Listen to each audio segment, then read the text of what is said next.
Vous avez raison de dire que les Français en métropole et outre-mer connaissent mal ces institutions électorales et démocratiques. Malheureusement, il faut constater aussi que bon nombre de nos compatriotes installés à l'étranger, comme moi-même ici en Belgique, eh bien, on ne connaît pas très bien parmi nous les possibilités de ces élections et l'importance qu'il y a à les voter. D'où effectivement une participation qui est généralement décevante. Je vous ferai sans doute larmoyer en vous révélant que lors des dernières élections ici en Belgique, eh bien, nous étions à peine plus de 17% sur les quelques 100 000 ou 130 000 Français installés en Belgique à avoir participé à ce scrutin. C'est désolant.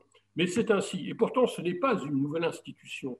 La France a été parmi les premiers pays du monde à s'intéresser à ces expatriés. Et c'est dès 1948 que la première assemblée de ce genre, le Conseil supérieur des Français de l'étranger, était instaurée.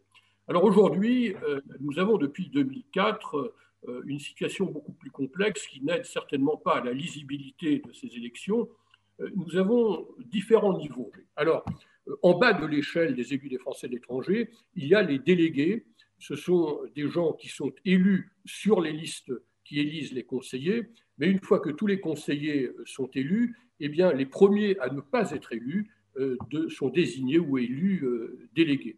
Le délégué n'a pas d'autre fonction que de contrebalancer des équilibres qui seraient trop marqués parmi les conseillers et surtout de participer à l'élection des sénateurs représentant les Français de l'étranger. Ce sont donc les grands électeurs comme les conseillers. Alors, pour rendre la chose un peu plus claire, il y a 130 circonscriptions consulaires à travers le monde qui élisent 442 conseillers et 85 délégués. Ceci signifie que nous avons, sur la base des consulats, si nous prenons le cas de ma circonscription à moi, ici en Belgique, dans le domaine consulaire, la circonscription donc, qui élira le 30 mai prochain ses conseillers et ses délégués, nous sommes partie d'un ensemble plus large qui est celui du Benelux, qui est la circonscription législative d'un des députés à l'Assemblée nationale.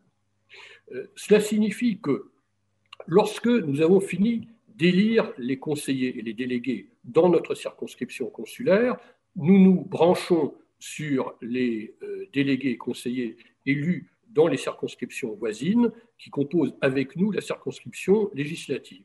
Donc, nous nous réunissons environ un mois après le 30 mai, les élections au suffrage universel direct, pour une première élection au suffrage universel indirect qui permet aux délégués et conseillers, et plus particulièrement les conseillers du Benelux tout entier, Pays-Bas, Luxembourg, Belgique, de désigner parmi eux ceux, en l'occurrence 6, qui iront siéger à l'Assemblée des Français de l'étranger. Troisième catégorie donc d'élus, les conseillers à l'Assemblée des Français de l'étranger.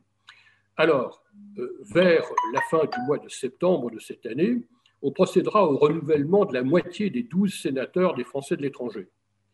Donc, il y a 6 sièges à remettre en lice et participeront à ce vote, qui est important, les sénateurs eux-mêmes, les 11 députés à l'Assemblée nationale représentant les Français de l'étranger, et bien entendu les 442 conseillers et les 85 délégués. En tout, ça nous fait un corps électoral de 550 personnes.